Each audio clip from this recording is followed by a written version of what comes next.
Fala, fala pessoal, beleza? Galera, postei lá na comunidade do Telegram da Psicotraders uma operação que eu tinha feito em Nier. E eu perguntei se vocês queriam que eu desse aqui uma destrinchada na operação e vocês votaram não, né? Reagiram lá à postagem. Então, como prometido, eu vou explicar para vocês aqui qual que é o conceito dessa operação de Nier aqui que eu fiz. Para que vocês possam estar desenvolvendo aí também essas habilidades de poder operar aqui mais em médio prazo, né? Utilizando aí o swing trade como base de análise, tá? Bom, quero falar para vocês que essa operação ela teve como resultado aqui, ó, deixa eu mostrar para vocês, ó, 76% de lucratividade alavancada em 5 vezes, tá? Mas ó, deixa eu explicar para vocês uma coisa que é muito importante. Isso não quer dizer que eu tenha feito 76% da minha conta inteira, tá? Esse 76%, ele é 76% em relação ao risco que eu assumi nessa operação. Então, geralmente, as minhas operações, eu coloco como risco entre 3% e 5% da minha conta inteira.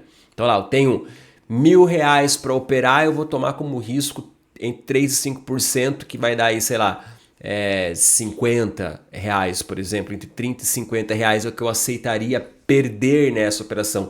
Então, basicamente, esse retorno de 76% é sobre aí, no máximo 5% da minha conta. O que daria em relação à minha conta operacional inteira, para vocês entenderem, daria mais ou menos 15% de retorno da minha conta inteira, do meu investimento, de tudo aquilo que eu tenho para investir. Isso é importante que vocês entendam. Isso aqui é a base de gerenciamento de risco, tá? Isso é importante que vocês entendam, até para que vocês não caiam nesse conto que o pessoal conta, fica mandando essas figurinhas alavancado 20, 30 vezes. Ah, fiz 1000%. Cara, é 1000% de 1% do capital, de 0,5% do capital. Quando a pessoa sabe fazer um gerenciamento de risco, porque na maioria das vezes elas não sabem, tá? Então a corretora que a gente usa para estar fazendo essas operações aqui é a BitGet. Tá aqui, tá? Então, eu tô ali já há um bom tempo na BitGet, gosto muito. Se você quer tá operando pela BitGet, fazendo essas mesmas operações lá na BitGet que a gente faz aqui, que eu vou começar a postar com mais frequência, tem um link aqui na descrição, é só clicar, você vai abrir conta lá na BitGet, cara, corretora muito boa, plataforma muito boa, tá? Inclusive tá rolando até um campeonato de trading lá na BitGet, para a comunidade nossa lá. Se você quiser abrir aqui, já abre conta, já abre a sua conta com o link que está aqui na descrição e daí você já pode cair lá no campeonato de trade, está valendo $300, tá? Tá bem bacana. E outra coisa, se você está chegando aqui nesse vídeo agora, não sabe quem eu sou, prazer, eu sou o Thiago, tá? Eu sou o mentor e o criador da Psicotraders, que é uma escola para formar traders especialistas para operar no mercado de criptomoedas. Aqui abaixo tem o link do meu canal gratuito lá no Telegram, então eu te convido para estar ingressando lá, porque lá eu solto bastante análise, bastante curiosidade. Então eu tenho certeza que você vai gostar do que você vai ver aqui, tá? Então bora pro gráfico agora, entender essa operação aqui inteirinha, o que aconteceu nela aqui, tá? A primeira coisa que a gente tem que entender, gente, é que, ó, eu trato o gráfico como se ele fosse um livro de história. Como se ele estivesse me contando uma história dia após dia, tá? Então, nesse sentido, você tem que entender que uma análise, ela vai ganhando força e ela vai ganhando vida conforme o tempo vai passando, tá? Então, deixa eu mostrar para vocês aqui como que começou a estrutura dessa análise aqui que possibilitou ter esse resultado aqui, tá? Ó. Então, ó, eu tô aqui no meu grupo do Telegram, da Psicotraders Oficial, dos meus alunos, aqui só entre os meus alunos formados. No dia 5 de maio, eu contei essa história. Agora, sempre falar que o gráfico é uma história e cada dia, cada movimento é um capítulo novo. Falei, ó, Nier no 30 minutos, ó. Tá interessante para uma continuidade de tendência em long. Ela tá caindo de forma desinteressada. Isso quer dizer que ela está caindo em forma de canal, né? Tem uma correção típica de consumo pelo tempo. Isso aqui é importante, correção de consumo pelo tempo. Presta atenção nisso que a gente vai falar sobre isso depois. O que eu vou ficar de olho, ó, ela perdendo a base do canal, tocando na zona de demanda e retornando para dentro do canal. Todo o cenário está numa região descontada, que é abaixo de 0,5 de Fibonacci, e o stop vai ficar logo abaixo do fundo. E após a volta para dentro do canal é onde a gente tem a nossa operação, tá? Então eu falei, se continuar caindo eu vou esperar os operadores entrarem. Então isso aqui era 5 de maio, era numa segunda-feira que eu mandei esse mapeamento aqui, fiz o desenho e tal. Aí, no dia 6 de maio, eu mandei de outras moedas também, mandei de ADA, mandei de GMX, né? Aí no dia 6 de maio, ó, eu mandei aqui, ó, a Near, continuação do dia de ontem, ó. Ela ainda não foi para captura, ela está trabalhando dentro do canal, então eu espero a captura e a entrada da força compradora. Então até então, no dia 5 eu tinha mapeado o cenário, no dia 6 aqui eu vim aqui, dei uma olhada, vi, cara, ainda não chegou no ponto, não fez o que eu queria, então eu não fiz nada. Eu não preciso ficar ansioso, eu não preciso ficar na frente do gráfico. Foi dia 5, aí eu dei uma olhada aqui no dia 6 e não aconteceu nada. Só que isso aqui era dia 6, ó, 1 hora da tarde, na verdade, 1h44 da tarde. Só que no mesmo dia 6, ó, 9 horas da noite, eu peguei e mandei, ó. Quem entrou no risco em Near ou ADA agora é só conduzir a operação, porque nesse meio tempo ela acabou configurando uma das coisas que a gente queria ver, que era o que a gente chama de entrada de risco, tá? Eu mandei que os cenários foram muito bem mapeados, que a gente conseguiu ler os sinais de forma técnica, né, e antecipar a movimentação. Vai contando uma história. Note que isso aqui tudo é uma história que está sendo contada através do gráfico, você só vai acompanhando.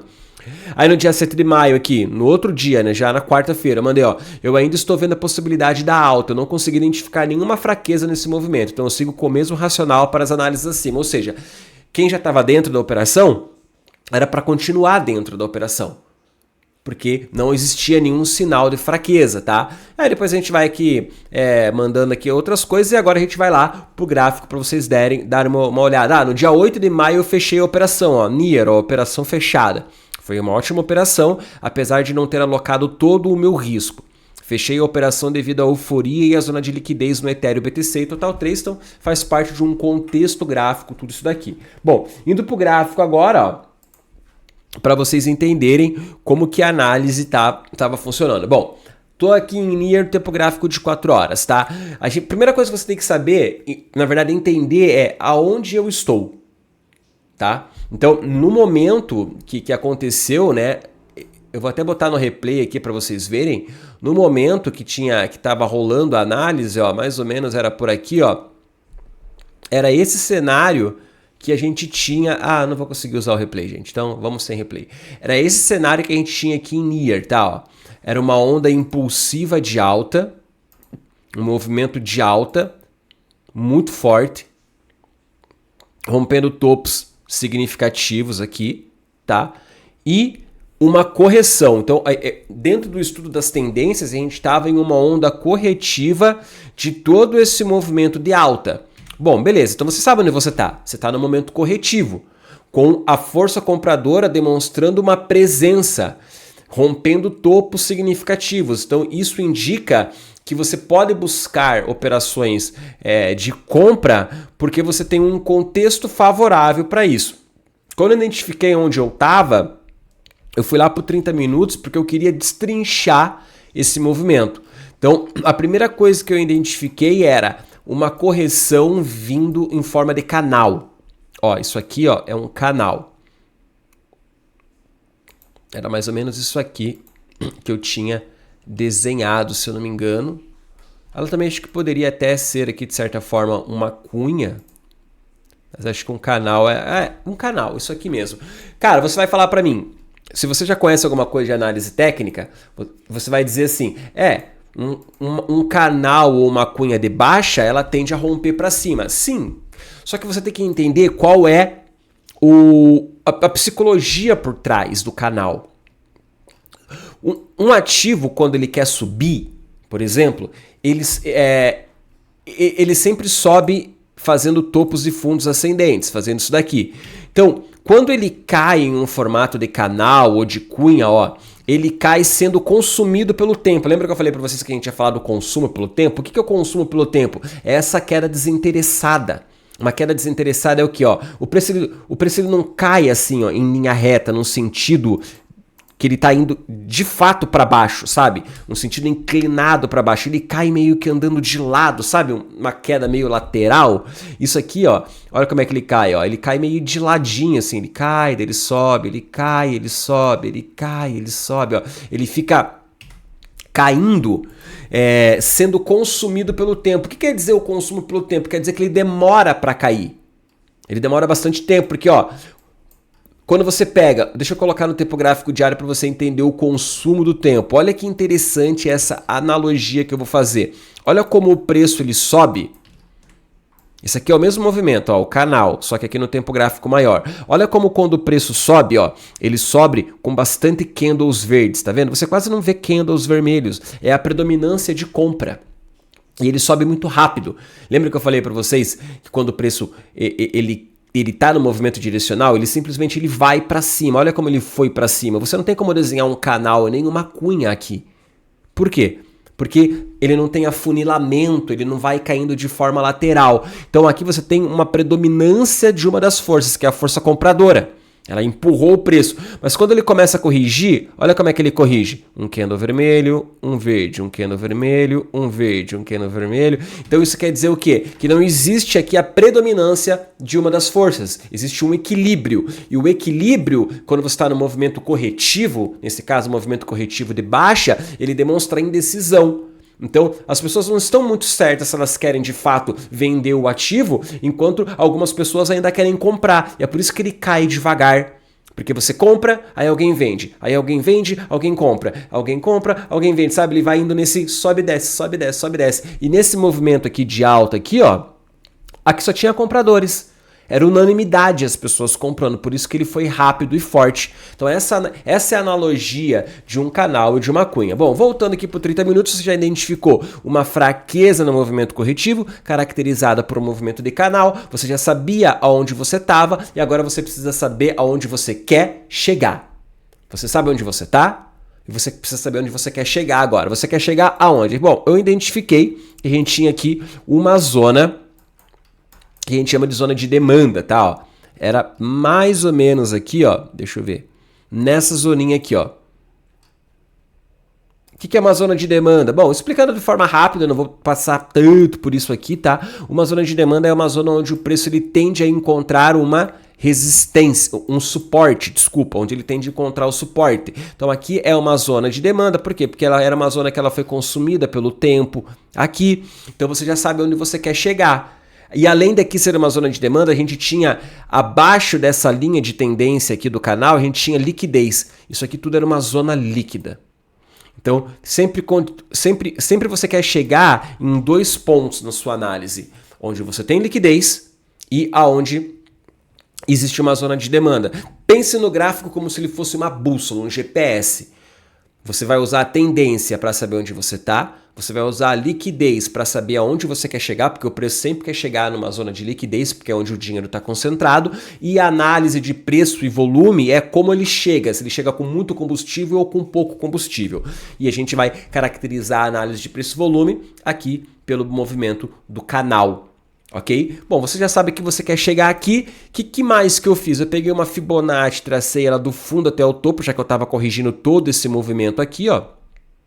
Tracei ela do fundo até o topo. Eu sempre me interesso quando as operações acontecem abaixo de 0,5 de Fibonacci. Então eu tinha visto aqui, pô, a minha zona de demanda e a minha zona de liquidez estava abaixo de 0,5 de Fibonacci. Aqui era um padrão, era um bom local para eu estar operando, porque eu já sabia onde eu estava, eu já sabia onde eu queria chegar. A única coisa que faltava para mim aqui era o seguinte: com quanto de vontade você chega aqui, né? Que é o combustível. Bom, a gente já falou, né, sobre o consumo da correção pelo tempo, caracterizada por um canal. Então aqui fica nítido como o preço ele vai caindo de lado, igual eu falei para vocês, né? Caindo, não querendo cair, ó. Essa queda não querendo cair, ela me demonstra o quê? Ela demonstra que o combustível desse movimento de queda está acabando. Se o combustível está acabando, ele vai ter que parar naquela zona para abastecer, para depois continuar o seu movimento principal, que é o movimento de tendência de alta. Bom, quando o preço ele chegou aqui, Com todo esse cenário mapeado, a minha decisão ficou muito fácil, né? Eu esperei ele vir aqui, ó, capturar a liquidez, que estava abaixo da linha de tendência. Ele veio, capturou a liquidez. Quando ele tocou aqui, capturou a liquidez, eu dei um pulo lá no 4 horas aqui, ó, e eu queria observar se tinha divergência no RSI.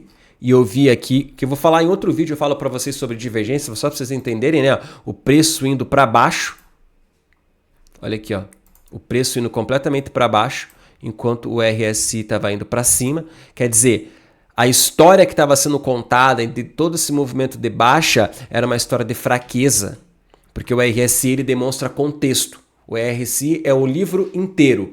E esse momento gráfico aqui era só o capítulo, então o capítulo estava divergente do livro. O livro é mais importante, o livro inteiro é mais importante do que o capítulo que estava sendo contado nesse momento. Então aqui eu vi essa divergência, voltei para 30 minutos, já estava tudo muito claro na minha cabeça o que eu tinha que fazer, eu só esperei ele capturar a liquidez, aqui nesse momento ele capturou, aí a força compradora novamente entrou, ó, como ele sobe muito rápido o preço, na hora que a força compradora entrou, eu só esperei a volta. Aí eu botei a minha ordem, mais ou menos por aqui, ó, de novo no pé do canal, eu sempre gosto de pegar a volta do canal, o meu stop ele ficou abaixo de 0,68 de Fibonacci aqui, e olha que operação bonita, gente. Eu não segurei todo esse tempo a operação, mas ó, se eu tivesse segurado todo esse tempo, é uma operação de 15 vezes o risco. Sabe o que quer dizer isso aqui? 15 vezes o risco? Quer dizer que para cada R$1.000 que você toma como risco nessa operação, o seu retorno é 15 mil. Lembra que eu falei para vocês lá? 5% da tua conta, se você coloca 5% da tua conta aqui como risco, o teu retorno é 5% vezes 15, tá? Então, se você bota R$1.000 como risco, teu retorno é 15 mil. Se você bota 100, o teu retorno é 1.500. Eu não saí aqui, como eu falei para vocês, né? Eu saí mais ou menos por aqui, ó, 2,50 e tantos aqui, ó.